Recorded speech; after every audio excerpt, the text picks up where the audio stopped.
Hey, BookTube, Bill Ruttenberg here with the Ruttenberg Library. I wanted to come to you with a book chat today, and I wanted to talk about the book Rock Solid, My Life in Baseball's Fast Lane by Tim Raines. And excellent book. I thought it was good anyway. It's probably not going to win a Pulitzer, but it was a fun read for me. Those of you that have followed the channel, you know I'm a baseball fan. I coach it, I watch it. It meant a lot to me when I was younger, and so I have gotten to where every time I find at like Dollar Tree, where everything's $1, and I find one of these baseball biographies, hardback book, in really good shape, I buy it for $1, and I give them a try, and this was one of those. And I enjoy baseball biographies or autobiographies, and I just enjoy books about baseball itself. Baseball meant a lot to me when I was a kid and it was kind of my rock and got me through a lot. So I enjoy reading these. They're quick reads typically, and the reason I like this particular one is this is the part of the time period I started watching baseball, and I watched a lot of baseball. ESPN, all of those games that were on ESPN, or the big game of the week, and stuff like that. Many of you probably did the same thing, but anyway, Tim Raines, Rock Raines, he was one of those guys in the 1980s who was constantly producing, very, very fast. He's a great leadoff hitter. He also hit in the number 3 spot. And he played the majority of his career for the Montreal Expos. He recently got put into the Baseball Hall of Fame. I believe it was 2017. That's probably what spurred this book, because it was published in 2017. And most of his career was with the Expos, and then later in his career he'd played 3-4 years here, 3 or 4 years there. And so I honestly don't remember the Expos nearly as much. I remember collecting the baseball cards and seeing him with the Expos, but I don't remember actually watching him with the Expos. I remember watching him with the Chicago White Sox and then later the New York Yankees. And then as I got towards college, I kind of lost track because I stopped watching nearly as much baseball when I got to college, because just life changed. And so he kind of bounced around with a few different teams for a year here, a year there at the end, but and I lost track of that. But anyway, I remember him from the Chicago White Sox and the New York Yankees, which were both American League teams, and my Kansas City Royals, my favorite team, would play them all the time.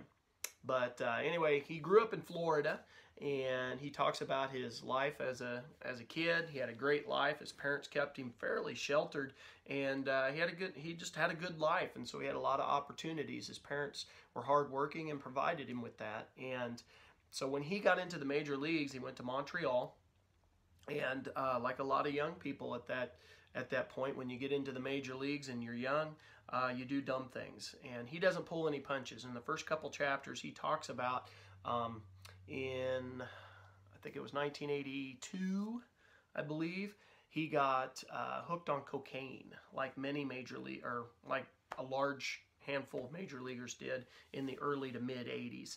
And this was a major problem. Matter of fact, they did some congressional hearings on that, on drugs in baseball. And so he was actually one of the spokesmen for that. But for one season, he got hooked on it, and he doesn't pull any punches in the book. He talks about how that was a dumb thing to do, and how he really wishes he could have that season back and redo his life. But he used it as a learning experience, and he became a bit of a mentor for others who had issues with that. And I really respect him for that, that he was able to get off of the drug and then make good for his life. And he buddied up with Andre Dawson. Andre Dawson was one of the Expos, who was of course one of the all-time greats. Matter of fact, I have a signed baseball of Andre Dawson from spring training with the Florida Marlins back in the year 2000 or something like that. But anyway, that's neither here nor there. But anyway, he talks about that friendship with Andre Dawson, and that friendship really saved him because Dawson became a mentor for him, and they became friends throughout the years. And they were really a really good outfield in Montreal, and they made the playoffs in early part of his career one time, and then they ended up losing. And his ultimate goal was for the Expos to make the playoffs and make the World Series. The World Series was, just like any player, that's their ultimate dream, and he never was able to even get back to the playoffs with the Expos. They had a lot of really good teams in the 80s, but just couldn't quite get it done. And so when it was time, when the Expos started kind of, they're a small market team, so there wasn't a ton of money. And when the management started to change, or the ownership, started to change, and their idea of what it takes to keep a good team changed, he decided to make a jump. Andre Dawson left, and then he left later, and he ends up going to the Chicago White Sox, where he puts together a pretty good run with the White Sox. And he finally, and then of course baseball had its strike, and then he got traded to and signed on with the New York Yankees, and that's where he finally made it to 2 World Series. And he was able to contribute to all of those teams. If you're not familiar with him, he's a very, very good base stealer. He was right up there in the league leaders in stealing bases. He could hit for power, but running the bases was mainly that was his cup of tea. He was right up there with the ranks of Ricky Henderson and Vince Coleman in the 1980s. And so anyway, this was a good book about his life. The one thing that I would like to have seen in the book, and this is just me being nosy, and most of the books that I read that are like this typically go into it as they talk about their family a little bit. And he talks about having 2 sons, and then later on he gets remarried and has twin daughters. But he doesn't talk, he got divorced from his first wife, and I couldn't figure out why. And that's just me being nosy. Maybe it's none of my business, and maybe he just didn't want to talk about it, and I respect that. But that is one thing that the book did not talk a lot about.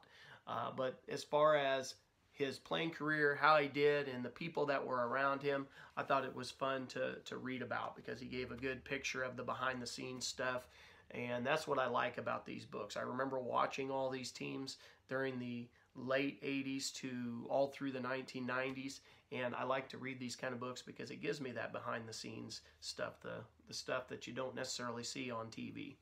And so anyway, I thought it was really good. It was really good to learn about that drug issue. I guess I was young and sheltered and just was clueless on that, because when I started watching baseball a lot in the 1990s, I don't remember them mentioning it, and so that was a new one for me. I didn't know he was one of them that got hooked. I knew, like with the New York Mets, the Dwight Gooden story and the Darryl Strawberry, and and there were some others, but I didn't realize Tim Raines was one of those. But anyway, good book. I'd recommend it. It's a very, very fast read. I could have read it in one day if I had the time to sit down. It took me a couple just because I didn't have the time. My 3-year-old takes up a little bit of that time, but that's okay. So I'd recommend it. It was a fun read. So anyway, if you like baseball biographies, there you go. Rock Solid, My Life in Baseball's Fast Lane by Tim Raines. So BookTube, hope you have a good day. Hope this review helps you, and happy reading.